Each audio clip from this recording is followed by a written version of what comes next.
yeah, with regards to the timing belt removal, installation, etc., two ways you can do this. You can do it the forward way, and what auto data will actually show you, which is basically they want you to actually let's just scroll down. I should have got this pre-ready, shouldn't I?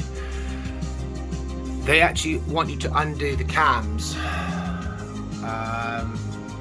these two here. You can do that. We're not going to do that today. Also, a lot of people I've noticed have rounded off, have been complaining about these bolts on, especially on the exhaust vernier pulley. Well, I don't know if anyone noticed, but the actual tightening torques of these are completely different. One, I believe, was 100 and the inlet one was quite high, and the exhaust was completely different. Sorry, the inlet is 120 Newton meters and the exhaust should only be 68. I reckon someone's probably done the exhaust up on them both 120. That's only 68 Newton meters, the exhaust, and the obviously the variable valve intake one is 120, and the cover that goes on the end bolt is only, as you can see, 37 Newton meters. But anyway, we can do it that way, but we're not going to do it that way. We're going to show you my way. My way, if your engine's all good, you've got no engine management lights, and it's pretty well running how it should do, running really good, we're going to do it so you shouldn't even have to touch them at all, and you'll keep any like timing issues. What I mean by that is mine is about half a degree advanced, because when I went to put my bar in on the inlet, it was about half a degree, which is acceptable. Now you could reset it, but you will slow your car up, because obviously the timing is now being put back exact right. Mine's very slightly gone out, it's advanced. Obviously that can have a detrimental effect both ways. Don't ever suggest doing it, but if your car is running absolutely beautiful, fine, etc, etc, and you wish to do your timing belt, obviously so you know that nothing will fail and it will keep running for another 100,000 miles or next 10 years, then you can do it the way I'm going to show you guys today. So let's go. Right, timing belt change, uncut and edited, so you'll have to excuse the muck-ups. Right, okay, so some that have asked, you're going to need a few obviously bits and pieces, but we'll start off with parts, I'd say, first. So if any of you want to know about like the tensioner and whatnot, the number is that one there, the 1145749. That is a genuine Ford, as you can see in the box, Linton's tensioner. They're all the same, the genuine ones. Everything I've now researched, as you can see, they're all Canadian, they're all Ford stamped, and they're all made by Linton's. You can just about see that. Yeah. There. Original belt as well.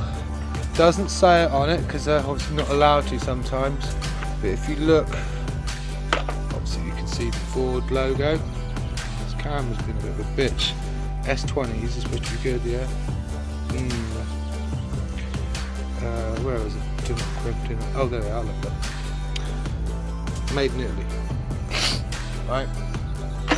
And obviously genuine Motorcraft auxiliary belt. So all the parts have been well serviced on this because it's been Ford all its life. So with regards to the belt, I suggest the Daco kit, KTB 408. Open the box up, keep said tensioner in the box for just to say you've got a spare for something. You'll never use it probably. There we are. So you've got genuine Ford tensioner. It's not the one obviously because it's on the car now. Genuine Italian Daco belt, and the idler as well that they give you as well. They give you a new bolt on that as well. They don't give you a bolt though, however, on the tensioner, so you will have to reuse your bolt. Okay. Next thing you're going to need is this engine lock bar tool set,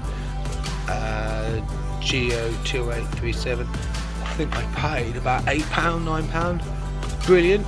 Only one snag was when I got my set bar, probably just about very slightly sitting on the camera, but the fucking thing was very fractionally bent. Of course, that doesn't help. It's very fractionally bent. But there we are. Well, you know, you can't win them all. But out of the 3 pins you get, you need the longest one, which is this one here. That's the butt plug. I mean, block plug. Anyway, first things first then, to do the job. Also, I would recommend the use of a impact gun for the crank pulley bolt. A couple of reasons. One, because obviously normally they're quite tight, and also when it comes to a certain point in doing the job, it's also advised to use a gun so you can whip the bolt out without moving, trying to lever on the bolt and moving, disturbing the timing you've just set. So first things first, negative, remove the post off the battery, hide it away, make sure it can't arc out and touch again, so there's no risk of you ever touching the engine. Step 2, there is it varies from model. Mine was missing or fell out, so I've had to use like a self-tapping 8mm headed bolt for the time being in there, but I believe it's either an 8 or 10 that holds this into here. Extract it, and this actually sits on here. Now these can be obviously a little bit awkward. Tip for you, if you sort of like gently start pulling up and wiggling, you'll normally find it'll then breach free. Now make sure you unclip these 2 clips here, and the one that attaches to the power steering. For fuck's sake, do not forget to clip this one in after the job is done. If you don't, how do I know? Well, when I'd done a rebuild, I heard a noise and I pulled over straight away, and that just started to touch the pipe on that pulley belt. So yeah, I was very lucky. There was a chafe through and that caused leaks and all sorts. So make sure this pipe is clipped in, because the room between when this belt is on is very tight. So once you've unclipped everything, you should be able to just to move your header tank out the way. Which one? Right, power steering bottle. It's literally just held in. So I pushed it in the way. Hang on, from overnight. It's like that, and you literally wiggle and pull up, and it'll pop out. And again, you can keep this out the way. Just give me one sec, because I hold a camera trying to do everything. It is not ideal. Right. That'll do. They're out the way, he says. Right. So once you've got your header tank and your brevis out the way and your negative post off, next step is to get yourself, obviously, the vehicle jacked up and securely on like an axle stand. I always use wood though, so the sill never gets crushed up, and it's important on the body as well of the vehicle, so it's in 2 places. Remove driver's side wheel or passenger if you're American, SVT. Get yourself a jack with a piece of wood on like that, and come underneath and take the strain up to the engine. Now when you get contact with the engine, I give it 1 extra slight pump, so you'll see the engine very slightly come up. Now the reason why I do that is the next step is you'll need to remove your engine mount. And I have to take this off there and clean all that up, make it look good. But obviously this is bolted on with, can't remember the size, I'm afraid. In my tray, there we go. You got those here, which I think are 15, if I remember correctly. Wang that out. You've got this metal block that's normally that'll attach to, which is this, and normally 9 times out of 10 what you'll find is this one will undo and leave you the nut. This one, this one will actually undo and take the whole stud out normally, I find, every time it does it. And this one, the nut will undo and then leave the stud in.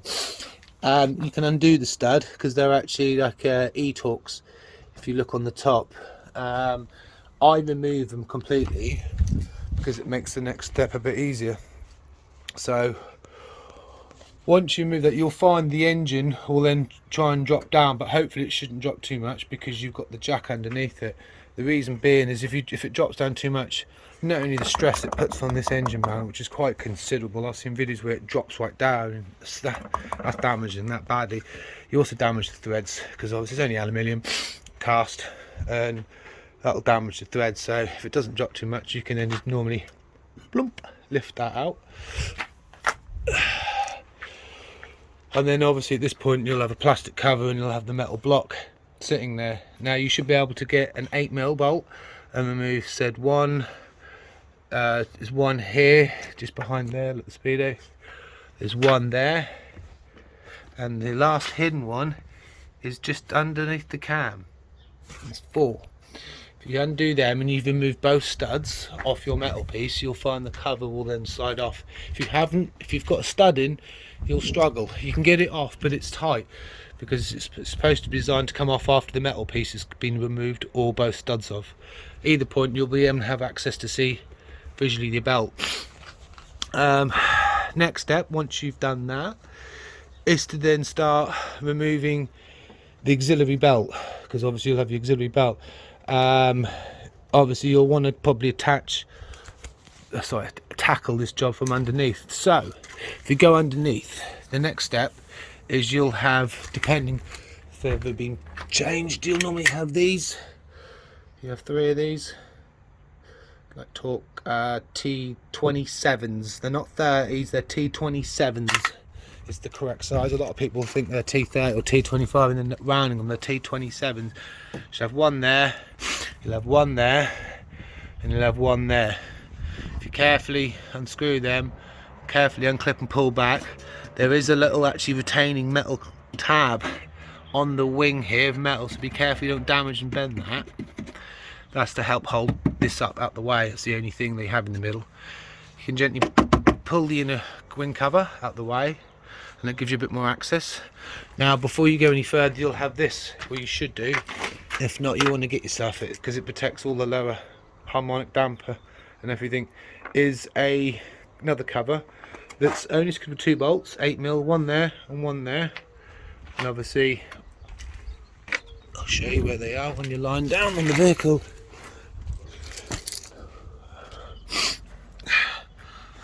One there, and if you've got like me Exxons, you'll find this is in the way. It's actually just behind, it's just behind, but it's there. Where was I? Right, yeah, so once you've removed your lower cover, you'll find that you'll have a better clear view. So he says there it is, of that bitch. That is his oil tensioner. Yeah, ignore the oil leaks, it's my drive shaft gate. I need to do that. As you can see, it's a bit split. But, oops, it's made a right old mess everywhere. The tensioner, yeah, that is a 15mm. I think it is a 15mm. You want to put a spanner on it, and you want to turn it clockwise to release it. Sometimes they do freeze, and if they're frozen, oh, they're bloody expensive. So I hope and pray that she undo. So obviously you get underneath it, put your bolt on it, clockwise motion, while making sure your fingers don't get trapped in case it slips, because the last thing you want to have is your finger inside the belt around the pulley. Ooh, you'll know about it. Pull the belt off, feed it off. If you're a wise man, there's 2 steps you can do just before you take it off and before you even put the belt on that. One is to take a photo so you know the orientation. I never bother because I know it's really easy to work out.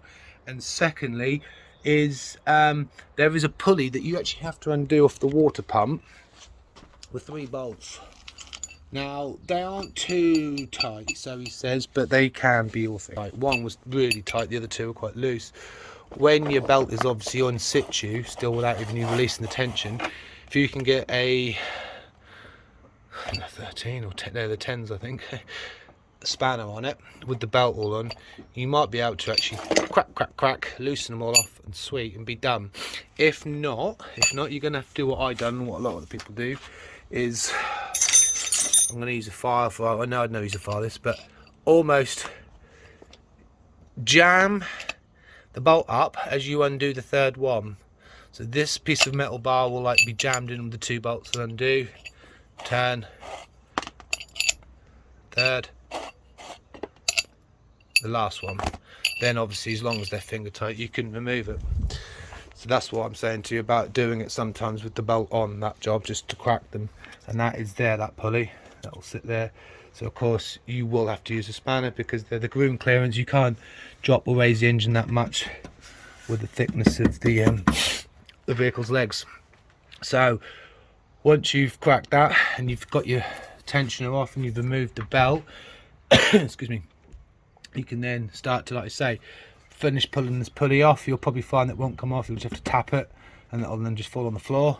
Try not to let it do that because obviously that could damage it. Next step is then to remove said metal support bracket for the engine mount and for the idler, auxiliary idler, etc. Now it's got a combination. You will need to take this off. Unfortunately I'll show you why, but you have a bolt here, a bolt here, a Torx head here, and this is why you have to remove this water pump pulley, because it sits there like that, just over it, so you never get it out. So you have to remove just the water pump pulley. You don't have to actually remove the water pump itself for doing the timing with the oil, which is good. And also obviously you can then remove that Torx. You then have to remove this one, the idler,